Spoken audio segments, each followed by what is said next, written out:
Bem-vindo ao canal Guerras que Mudaram o Mundo. Aqui investigaremos desde as guerras mais antigas até os conflitos modernos e contemporâneos. E neste vídeo falaremos sobre a história da Terceira Guerra Civil da República Romana.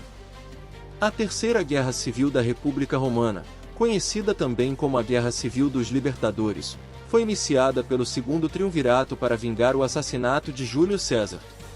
A guerra foi travada pelas forças de Marco Antônio e Otaviano contra as forças dos assassinos de César, Marco Júnior Bruto e Caio Cássio Longino em 42 a.C.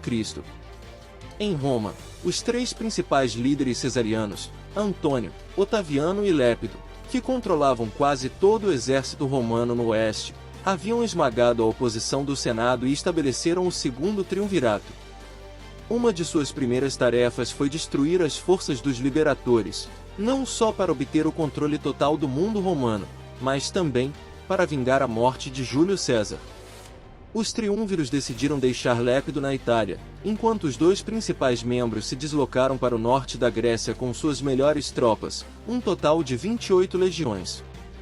Após o assassinato de Júlio César, Bruto e Cássio haviam deixado a Itália e assumiram o controle de todas as províncias orientais e dos reinos orientais aliados. Depois da morte de César, Bruto e Cássio fugiram da Itália e assumiram o comando das províncias orientais, da Grécia até a Síria, e também conseguiram a aliança de todos os reis clientes da região. Em Roma, os três principais líderes cesarianos, Marco Antônio, Otaviano e Lépido, que controlavam quase todo o exército romano no ocidente, esmagaram a oposição no Senado e, depois de um rápido conflito entre eles, estabeleceram o Segundo Triunvirato. Uma das primeiras missões do grupo foi destruir os liberatores, não apenas para segurarem o comando de todo o mundo romano, mas também para vingar a morte de Júlio César. Os triunviros decidiram que Lépido permaneceria na Itália enquanto os outros dois membros seguiriam para o norte da Grécia com os melhores exércitos à disposição dos três, um total de 28 legiões. Eles atravessaram o Adriático e enviaram à frente uma vanguarda de 8 legiões comandada Caio Norbano Flaco e Lúcio Decídio Saxa pela Via Ignácia com a missão de encontrar o exército dos liberatores. Norbano e Saxa passaram pela cidade de Filipos, na Macedônia Oriental, e assumiram uma forte posição defensiva em um estreito passo de montanha. Antônio vinha logo atrás enquanto Otaviano esperou em Dirráquio por problemas de saúde, um problema que o acompanhou por toda a campanha. Embora os triunviros terem conseguido atravessar com seu principal exército, a comunicação com a Itália foi tremendamente dificultada pela chegada do almirante republicano Cneodomício Enobarbo com uma grande frota de 130 navios. A Batalha de Filipos constituiu de 2 engajamentos na planície a oeste da antiga cidade de Filipos. O primeiro ocorreu na primeira semana de outubro, quando Bruto enfrentou Otaviano e as forças de Antônio lutaram contra as de Cássio. No primeiro instante, Bruto atrasou Otaviano e conseguiu invadir o acampamento de suas legiões.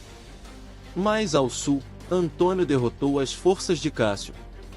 Depois de receber um falso relatório sobre um suposto fracasso de Bruto, Cássio se matou. Bruto reuniu as tropas remanescentes de ambos os lados e ordenou uma retirada com o que conseguiu capturar de Otaviano. O resultado foi essencialmente um empate, marcado principalmente pelo suicídio de Cássio. No mesmo dia da batalha, um exército com 2 legiões que vinha para reforçar os triunviros sob o comando de Cneodomício Calvino foi derrotado pelos almirantes Lúcio Estáio Murco e Cneodomício Enobarbo no Mar Jônio, mas Bruto só soube da vitória 20 dias depois.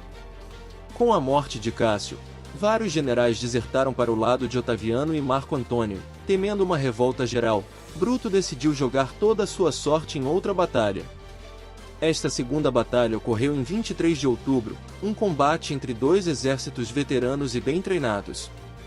Ignorando o uso de flechas ou dardos, os soldados, perfilados em fileiras sólidas, lutaram corpo a corpo com suas espadas e o massacre foi terrível. No final, o ataque de Bruto foi repelido e seus soldados dispersaram na confusão depois que suas fileiras foram quebradas.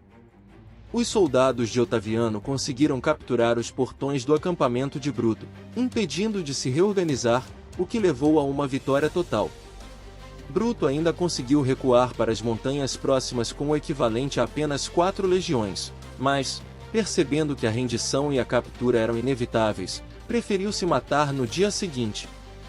Como resultado, muitos jovens aristocratas romanos perderam a vida na batalha ou se suicidaram após a derrota, incluindo Bruto, Hortêncio, um grande orador, Marco Pórcio Catão e Marco Lívio Druso Cláudio.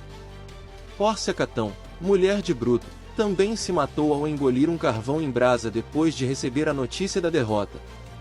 Alguns dos nobres que estavam a favor de Bruto conseguiram escapar e negociaram sua rendição a Antônio e se uniram a ele.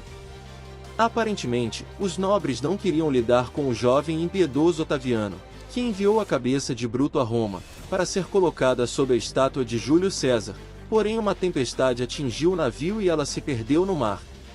Marco Antônio permaneceu no Oriente, enquanto Otaviano voltou para a Itália, com a difícil tarefa de encontrar terras para alojar um grande número de veteranos.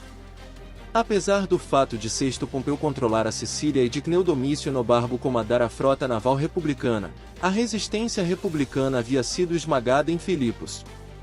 Os últimos aliados de Bruto e Cássio juntaram suas forças às de Sexto Pompeu, que dobrou seu exército.